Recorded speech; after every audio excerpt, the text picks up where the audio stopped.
Всем привет, дорогие друзья! Вы на канале Realistic PES. В предыдущем ролике мы обсуждали обновление до версии 3.3.0, что оно с собой привнесло и привнесет уже в будущем 4-м сезоне. Однако, как оно всегда и происходит, какой-то контент мы все-таки упустили. Он прошел мимо нас с вами, а именно о новых Big Time и эпических карточках, которые мы обсудили в предыдущем ролике, но не рассмотрели поподробнее. Обновление визуальной составляющей, новые кат-сцены, празднования и много-многое другое. В общем, устраивайтесь поудобнее и не забывайте поддерживать это видео своими лайками и комментариями, так вы помогаете его продвижению. Если вы здесь впервые, то обязательно подписывайтесь на канал и прожимайте колокольчик для уведомлений.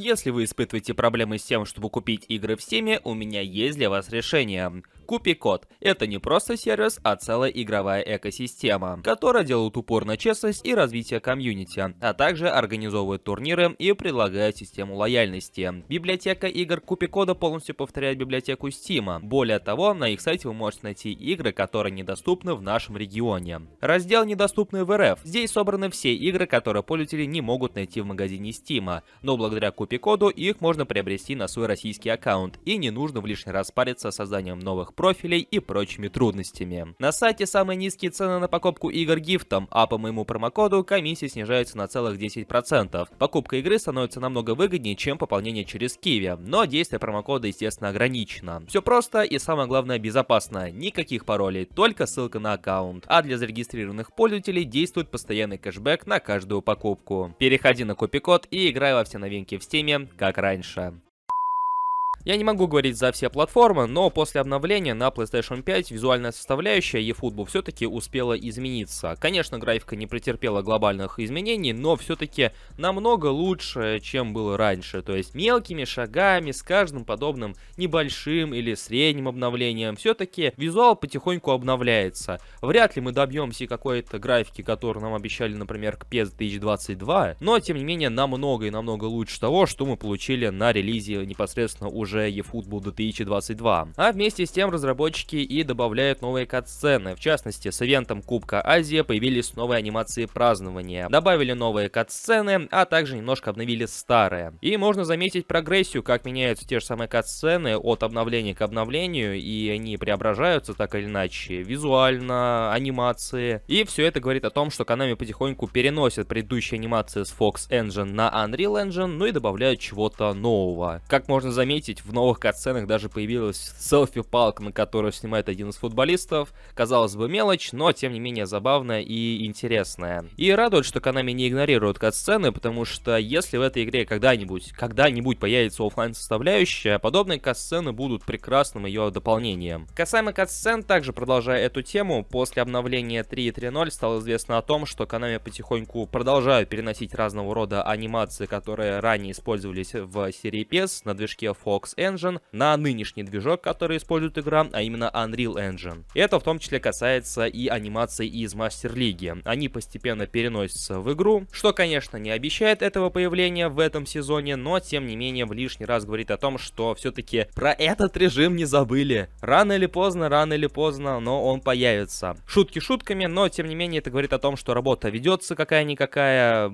Судя по всему, анимации в Мастер Лиге будет предостаточно с теми же кат-сценами, и это лишь вопрос времени. С обновлением до версии 3.3.0 в базе данных появились также новые Big Time и эпические карточки уже знакомых нам футболистов. Новых имен здесь достаточно мало, по большей части игроки, которые здесь представлены, так или иначе уже появлялись в подобных паках, но тем не менее у Konami получалось впаривать этих игроков, они продолжат этим заниматься и впредь. К слову о новичках Роберто Баджа, о котором я упоминал еще в предыдущем ролике, его моделька, внешность нам в принципе известна, также известна его позиция на поле. Он будет представлен в качестве атакующего полузащитника с игровым стилем креативный плеймейкер. И в качестве доступных позиций у него будет проставлено АПЗ, ОФ и центральный нападающий. И даже без прокачки цифры контроля мяча, дриблинга и баланса очень и очень шикарные. А учитывая, что Баджо будет скорее всего одним из игроков, у которых будет присутствовать буст, я подозреваю, что карточка будет очень даже играбельная. И стоит ли говорить, насколько интересно будет попробовать ее, когда она появится в игре? Но когда именно это произойдет, остается неизвестным, остается лишь ждать.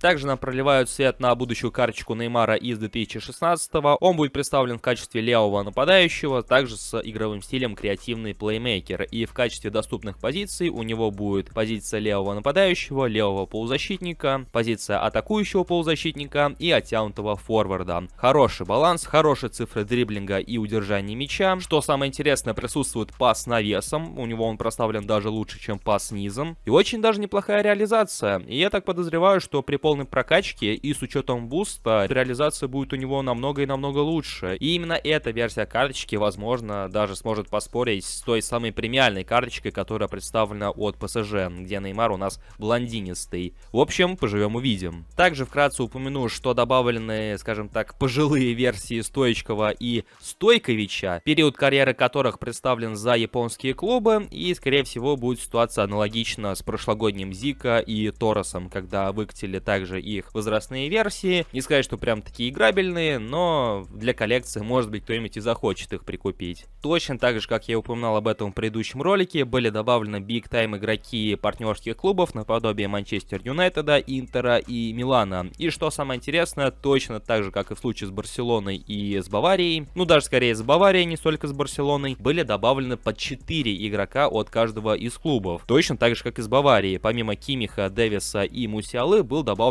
Томас Мюллер. Но последний почему-то в игре так и не появился. И возможно, что такая же ситуация повторится и с дальнейшими игроками партнерских клубов. Потому что напомню, что в этих паках представлено по 3 бигтаймовских игрока, в то время как 4-й, который также присутствует в базе данных, почему-то о них вообще ни слуху, ни духу. Но, тем не менее, в лишний раз проговорю, что от Милана добавлены Рафаэль Лиао, его появление, скорее всего, более вероятно, Оливье Жиру, Таморе и Калабрия. Поскольку на карточках первых 3 футболистов представлены их личные автографы, скорее всего, именно они и появятся. От Манчестер Юнайтеда представлены Казимира, Эриксон, Ван Бисака и Марсиаль. Но я так подозреваю, что бигтаймовская версия Марсиаля мало кому будет интересна, поэтому вполне вероятно, что именно его прокатит мимо той самой бигтаймовской тройки. Ну и что касается Интера, то от него представлены Лаутаро Мартинес, Чалханоглу, Мхитарян и Деврей. Ну и как же без интересных историй? С этим обновлением в игру для японского контингента, для японской аудитории был добавлен соответствующий ивент, были, скажем так, добавлены новые футболисты. Не будем вдаваться в подробности, но если вкратце, то в Японии проходил отдельный ивент, по итогам которого участвующие люди могли потом в будущем появиться непосредственно в самой eFootball. И на самом деле это произошло. В игру были добавлены 4 каких-то японских ноунейма, которые получили полностью отсканированные 3D-фейсы, и в честь которых были добавлены новые празднования. Одно из них вызывает неподдельный интерес, поскольку в его праздновании, в его катсцене футболист просто начинает левитировать на поле. Тот самый реализм, за который мы любили PES, а теперь любим и eFootball. Чем глубже, тем больше гандикапа, отсутствия реализма и прочих подобных моментов. И все бы ничего, инициатива в принципе не самая плохая, это какая-никакая работа с аудиторией, просто вся проблема в том, что пока Konami сканирует подобных игроков, скажем так, недоигроков,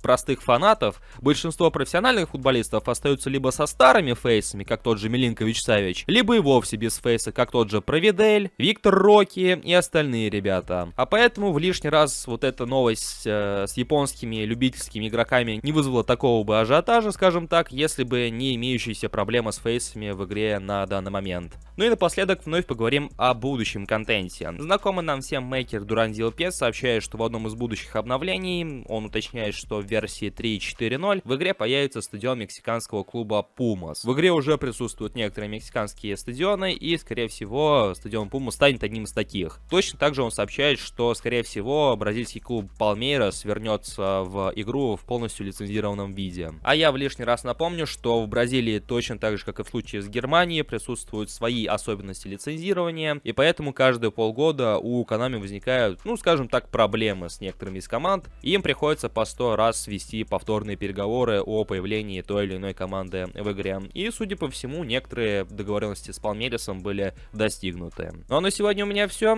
В комментариях я буду ждать вашего мнения касаемо всего услышанного. Что вы думаете насчет обновленного визуала eFootball на консолях нового поколения? Заметили ли вы какие-то изменения на консолях старого поколения или же на ПК? Пишите в комментариях. Как вам будущие бигтаймовские и эпические карточки? Кого хотели бы в свой состав? В общем, пишите, буду рад ознакомиться. Не забывайте также поддерживать это видео своими лайками, потому что именно от вашей активности зависит продвижение роликов на ютубе, да и в принципе с моего канала непосредственно, поэтому подписывайтесь и прожимайте колокольчик для уведомлений. Я же всех благодарю за просмотр и вашу активность.